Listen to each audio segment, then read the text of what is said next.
Welcome to State of Opinions, where you get opinions nobody asked for. My name is Ads, and today I have with me Dave, a youth worker. How are you today? You right? Very well, thank you. How are you, Ads? I'm good still. Today we're talking about being black in the UK, and I feel like it would have been good to get someone's opinion from an older generation. Not so old. So, I'm gonna start with school. I wonder how school was for you. How was school growing up black in the UK? School was fine, growing up in Birmingham, obviously being a Birmingham boy, born and bred. Went to a local school in a place called Ward End, and that was generally my life, really, around the school aspects. With my friends and everything, we had a good sort of close-knit community. So what was it, mostly African, Caribbean, or...? No, the schools when growing up in the 70s and 80s, it was mainly white.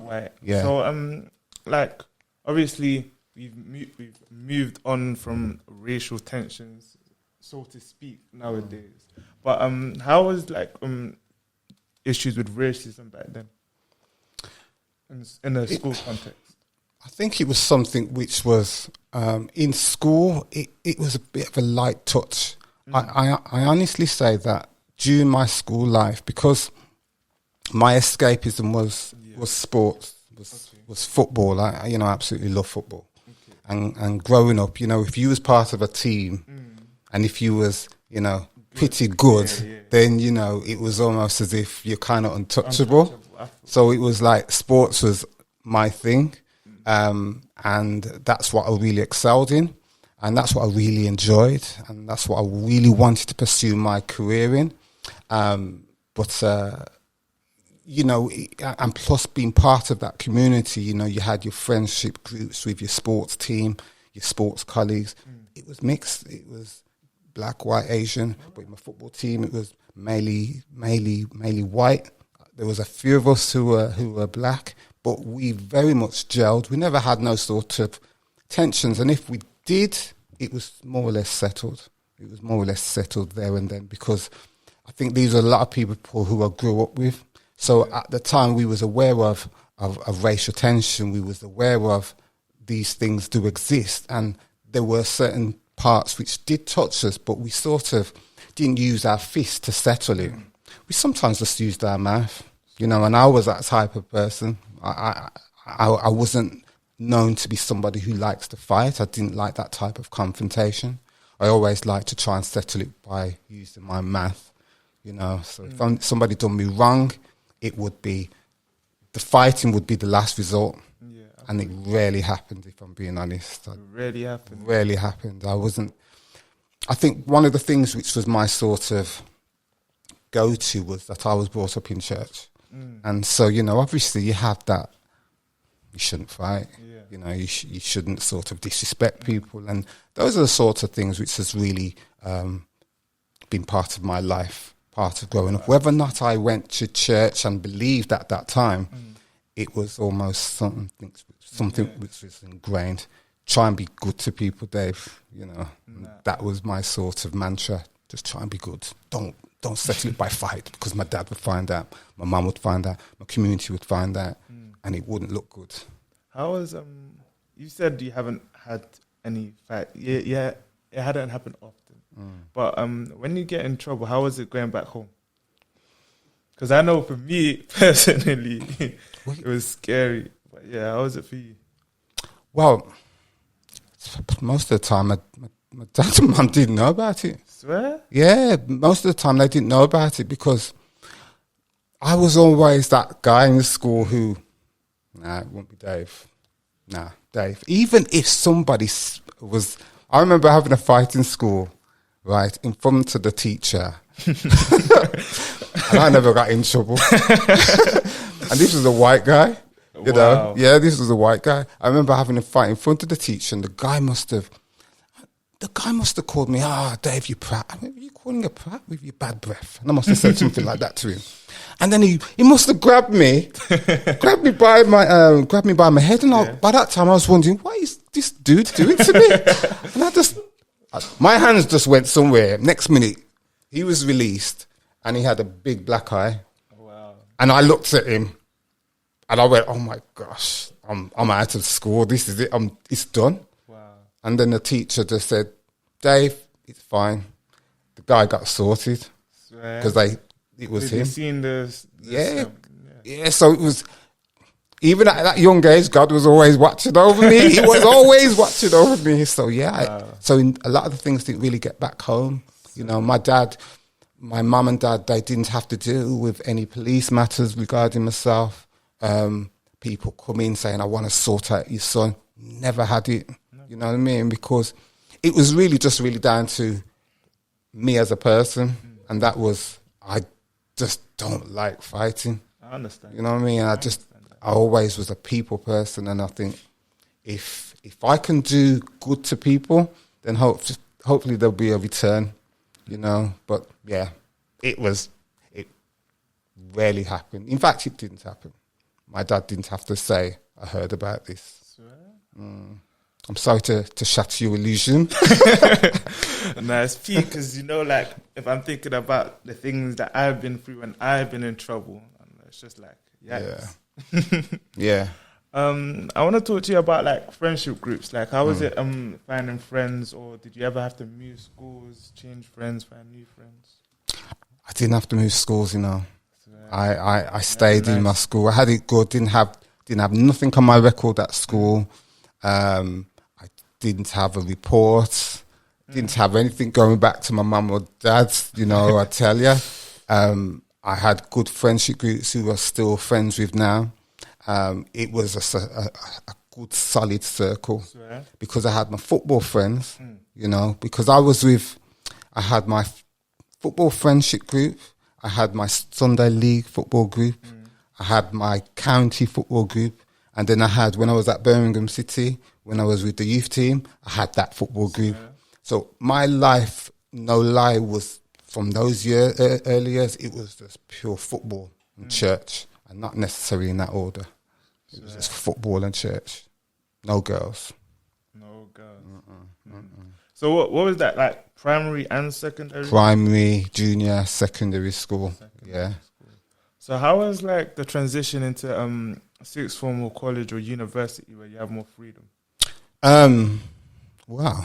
You know what? Yeah, the transformation was, you know, by that time I had football injury, so I had something called Osgood Slatters, so it was almost like, it was called like growing pains. So that wiped me out, and then by that time got disillusioned, sort of put sort of football on the back burner because I was injured, and I just thought, wow, you know, it's not really going to work out, to be honest. And that's when I just had to look at college and started thinking about what I wanted to go into. So some of my friends, they went elsewhere, and I went to college, Sutton College, and I was my first career was I was going to go into social work. That's because my cousin from America, he was a social worker, and when I went over there, I couldn't understand how come social worker, probation workers carry a gun. Just didn't understand it. I was like, what's that all about? It doesn't happen over here.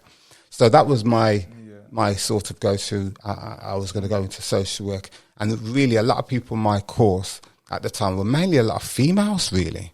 And I went, where's the man? You know, there was no really any guys. A lot of there needs to be like a good ratio to balance it out. Because imagine I was that guy with football. Yeah, we're playing football. And then I'm on this course, and then there was mainly a lot of females. I just thought, okay, maybe that's how it is.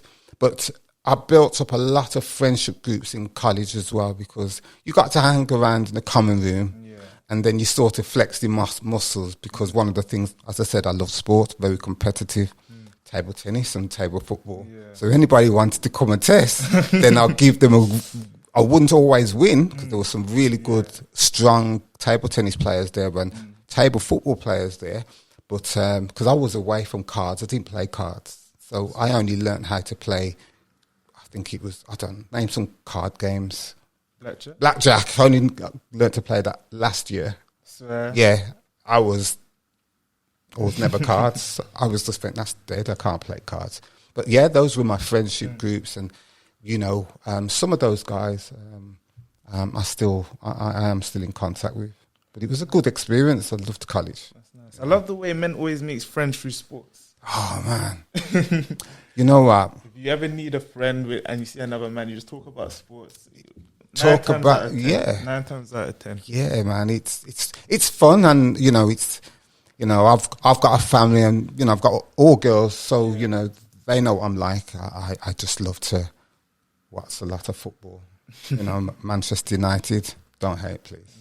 Oh, wow. Nice one. You know what? We're going to get there, man. We're going to get there this season. We're going to get there. Yeah, man. It's our year. So yeah, you said you have 2 girls going into uni? 3. 3 girls going into uni. Wow. Yeah, 3 beautiful daughters. Twins are 19, and my youngest one, she's 18. So all 3 of them are at uni. Aston, Coventry, and Wolverhampton. Yikes, that's holy holy professionals. Yeah. How did you use, like, you know, your experiences growing up into helping them with? Because I know I feel like my parents tried to help me a lot through school, but it's different because when they came from a different background and a different time period, it's harder for them to apply. So how did you feel like? I think I had an advantage, you know, over my mum and dad, because my mum and dad, they laid the foundation. So when they came over here, their intentions wasn't about, I'm going to go to university. I'm going to, you know, they came with skills anyway. My dad was, God bless him, passed away about 14 years ago. But he came with a trade. You know, he came over here as a trade in construction, plastering. And my mum came over here, so she went into nursing. So they laid that foundation for me to, and my brother and sister, to sort of elevate. Because, you know, they didn't put no sort of restrictions on me to go and find a job. It was, get your education, get your education. My dad knew, because my dad used to take me on jobs with him at 8 years old, you know, on site. You know, I know it wouldn't be allowed now, but he knew that, yeah, you're going to have to hold a pen day because this life isn't free. And he won't mind me saying that. He knew that life wasn't for me. I was not that construction guy. I'm a labourer at best, but I'm not a sort of plasterer. I can do it, but I'm not. Don't ask me to plaster this whole room. You know, but I knew that my intentions was, I'm going to go into this sort of people work. And it helps me with my children because I think when they passed their GCSEs, I said, you know what, girls, I'm going to manage you, and that might sound strange because they're post 16, but I said, you know what, this time is going to be very emotional because A levels, you're going to be thinking about networks. I'm always about networks. You see, that's one of the things I like to network with people. It's usually, if I get to know somebody, I say, "Come, let's meet up. Let's have a drink, a tea, and a muffin." You know what I mean? It's one of those things.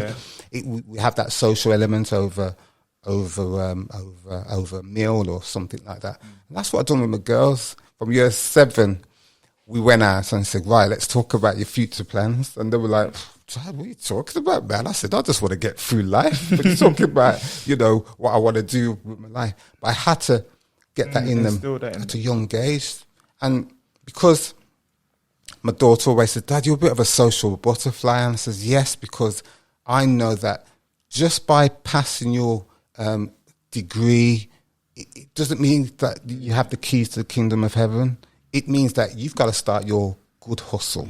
You've got to start. You've got to sort out your hustle now in terms of those networks." So my children, I have to say, I'm so proud of them because they make so much networks. You know, they make so much networks, and I watch them, and I'm going, "Oh yeah." My influence and my wife's influence, you know, I'll never forget my wife, you know, I love her bad, you know, so we've done it as a team, you know, just to try and, you know, make sure that our children get the best start in life. And it's all through conversation. We love to conversate. It's always just about, how was your day? You know, it's not about, and just go upstairs and do whatever I need to do. I understand that. That's what, social work, it seems like it would be a good skill to just use in your general life. Yeah. Yeah. So let's talk about your life after education. So how was it finding work? Finding work after university was all right. It was all right. Yeah, it was That's what you good. get for networking. Yeah, and most of the jobs I've had, I've never really had to apply. People said, Dave, there's a job going here as an assistant manager. I'm going, working with what? I said, working with children. I went, I don't know what with children. So I don't, what little yub-yubs? I went, no, that's not for me. Yeah. And I had this sort of wrestle with the Lord because I'm like, I don't want to work with little children. That's not what I studied for. I wanted to work with teenagers. But it just so happened that, you know, I had to sort of like kind of humble myself. Yeah. And I started working. I worked in an after-school club. And it sort of gave me a platform because there I learnt a little bit more about stats and learnt a little bit more about line management, limited line management responsibilities, and also about program planning. And then by that time, one of the schools, head teachers approached me and he wanted me to work in the school up in George Dixon. I think it was called George Dixon International School at the time. And then I worked there for a couple of years. And that was a great opportunity working with a vast range of young people. And I loved it. And then after that, I moved into Solihull Connections. At the time, it was called Connections. And I was there for about 13 years. And was that also a school? That was a sort of like, it was like careers. Yeah, it was like careers advice, but also a little bit more. It was about moving young people into employment, training, education. And then, like, you know, in that present day. And in between all that, I still work in Birmingham Youth Service, which I thoroughly enjoy. You don't really enjoy? No, thoroughly enjoy. All right, that's nice. But it seems that's all we have time for today. I want to thank you very much no problem. for coming on my show. No worries, Az. And all the best, uni. Thank you very much. All right. Thank you for watching. This has been The State of Opinions. I've been Ads. He's been Dave.